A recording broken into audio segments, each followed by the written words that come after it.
"1,900 years ago, a huge pit was discovered on a remote island in the southern sea of Beluska. With a diameter of around 1,000 meters, its depth remains unknown. To this day, no one has ever seen the bottom of the Great Pit. In a world where nearly everything has been uncovered and explored, it is the sole remaining unconquered chasm. The Great Pit has a captivating power that sometimes takes hold of a person and refuses to let go. Valuable and dangerous primeval creatures, mysterious relics beyond comprehension. A city of gold set to rest in the far reaches of the netherworld. For the past 1,900 years, all of these things and more have been luring people to venture into its depths. With a spirit of adventure for the unknown and countless legends luring them on, the Abyss has swallowed up enough lives to be worthy of its name. The peculiar force field in the Abyss prevents its observation from above ground. Therefore, surveying is carried out in person. The surveyors, each chasing the dream of striking it rich, would deliver their reports to the surface from deep inside the Abyss by launching mail balloons. Those who challenged the giant pit began to be referred to as cave raiders. Right around the time that name stuck, their bases on the surface grew so large they surrounded the entire circumference of the pit. The city they eventually formed in time became Orth, the place people call home.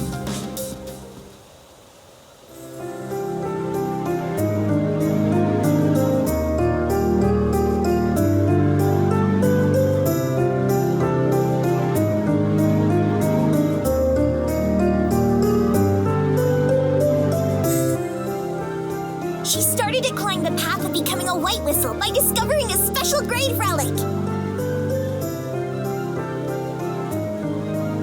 That's how future generations will pass down the story about today's cave raiding.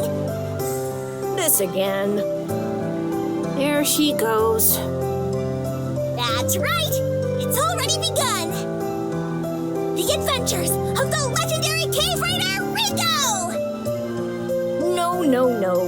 It's a bit much to call yourself a legendary cave raider when you're just a red whistle. Huh? Are you sure about that? All the white whistles started as red whistles. So why would it be weird for me to be a legendary cave raider?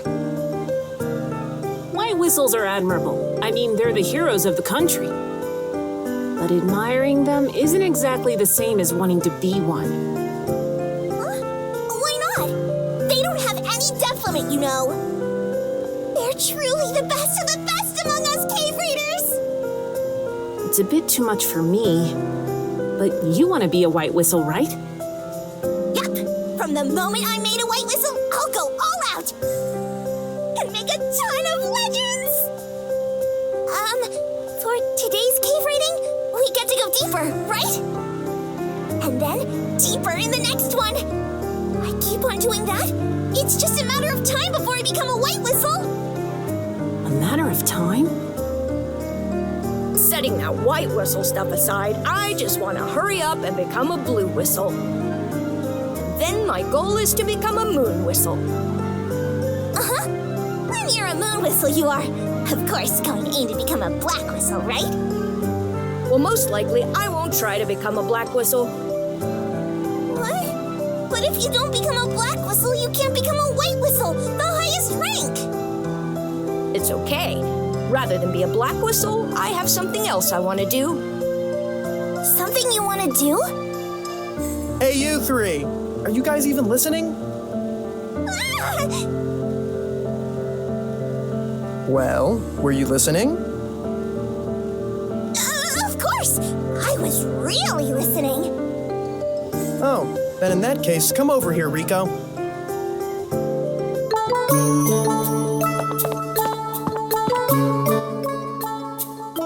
If you were really listening to me, you should be able to answer my question. Yes! Well then, answer me. Why is it that cave raiders who venture in the abyss never return home?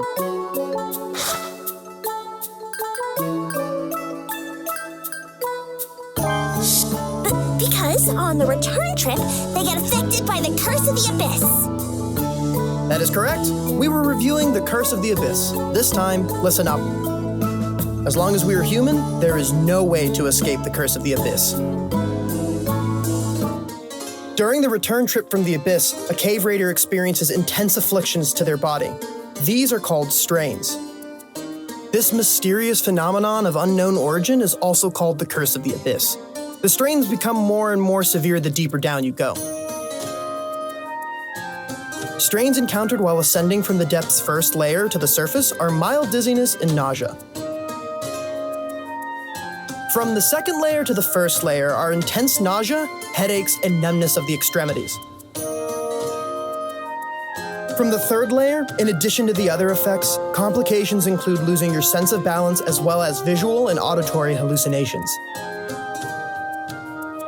From the fourth layer, intense pain throughout the body and bleeding from every orifice.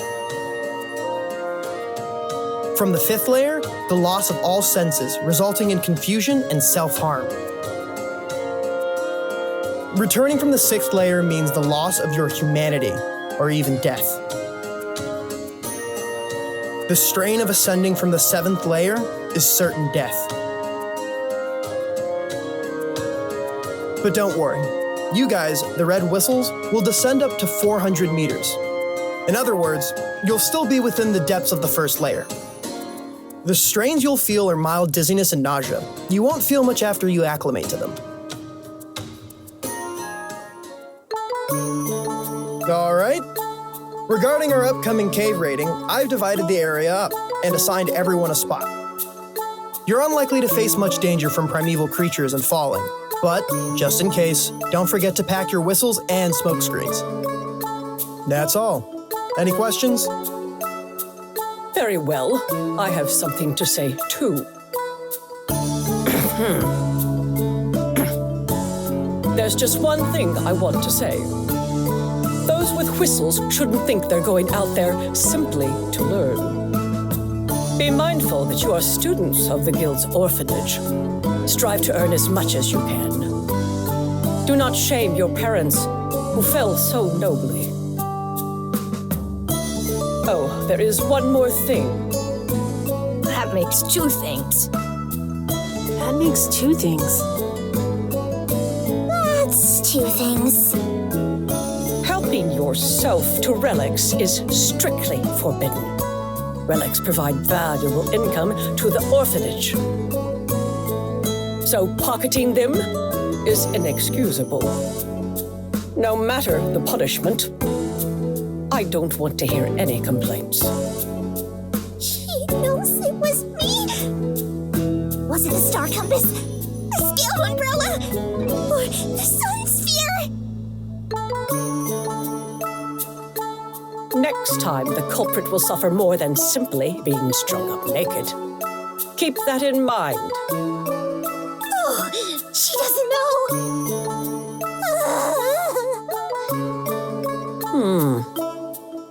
What's that?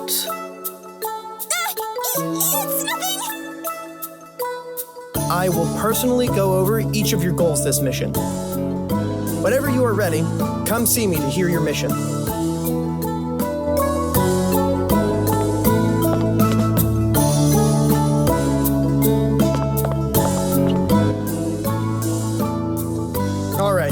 Today you will be cave raiding solo at about the same spot as last time, from 150 meters. Leader? Yes, Riko? What is it?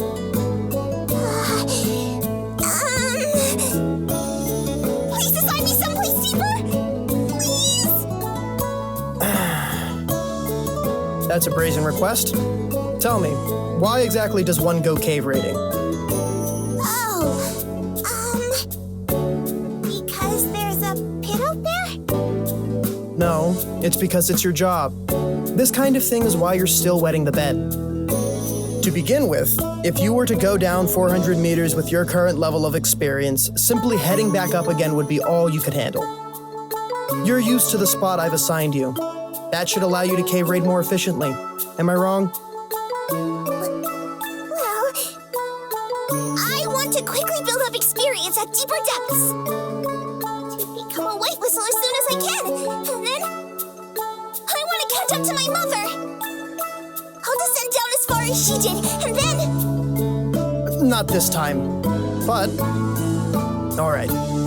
Let's see just how determined you are. If your haul at tomorrow's cave raid is assessed to be the most valuable among all the red whistles, then I'll consider it for next time.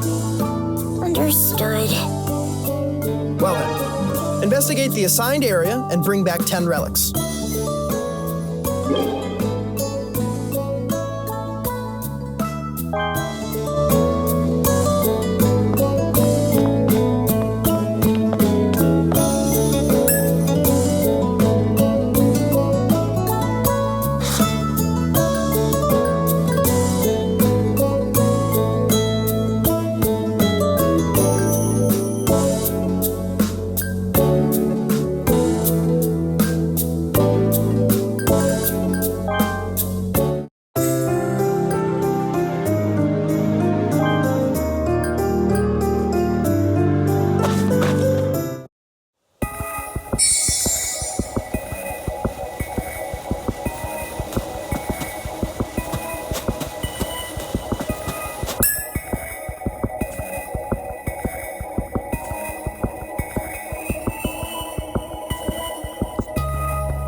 It's super heavy.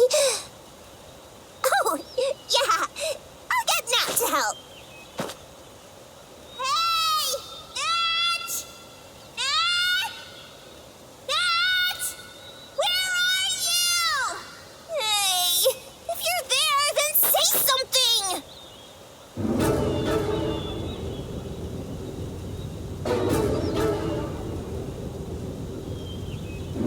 Crimson Splitjaw! What's it doing up this far in the abyss?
petrified trees are melted.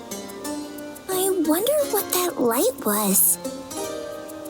Maybe it was all in my head, but I feel like whatever drove that snake away was answering my plea for help. Maybe it was even my own personal knight in shining armor or something. I have to find out what it was. Gotta look a little bit further. I have to see it with my own eyes.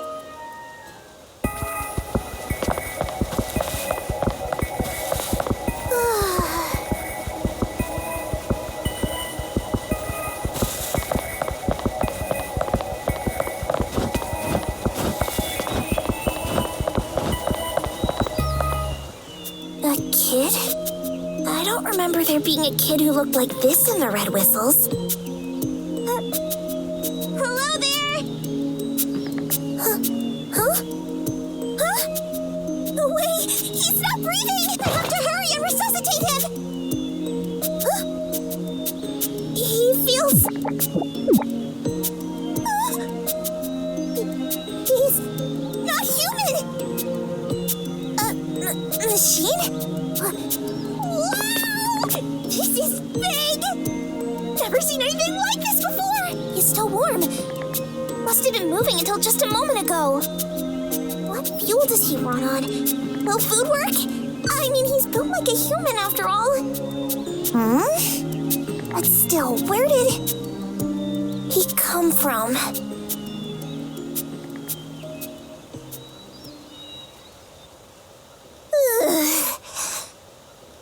I was somewhat able to bring him here, but I can't go any farther. Hey, Riko! Are you okay, Riko? Did that big snake thing come over this way? Nat. Good. I'm glad you're okay. What the heck happened to you? Were you attacked? Uh-huh. But that snake fled down the cliff. I think we're safe now. Okay, that stupid thing trashed almost all the relics that I collected. But I guess maybe that's what saved me from being eaten. Nat.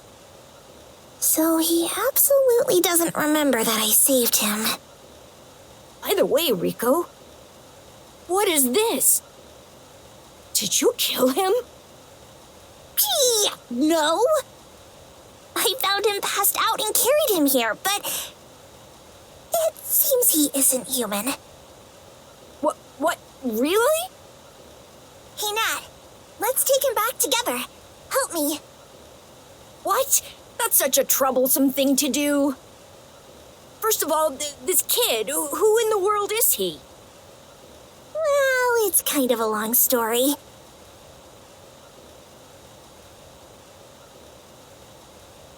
So he is a robot or a relic or something? It's really hard to believe, but he isn't normal for sure. Even though it's you talking, he really is right here in front of us. Oh, why do you always doubt my words? Taking him home means it's a secret from Leader, right? Of course. If he is a relic, you would be stealing again, you know. Wait a minute, Riko. Let me think about it.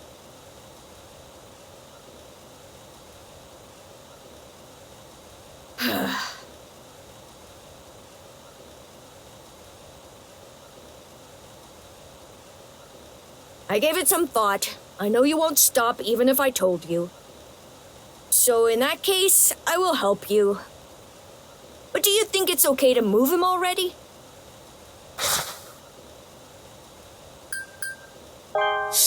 Yeah, let's carry him. Bring him to my room without anyone noticing. I'll hold his hands, so... Nat, can you get his legs?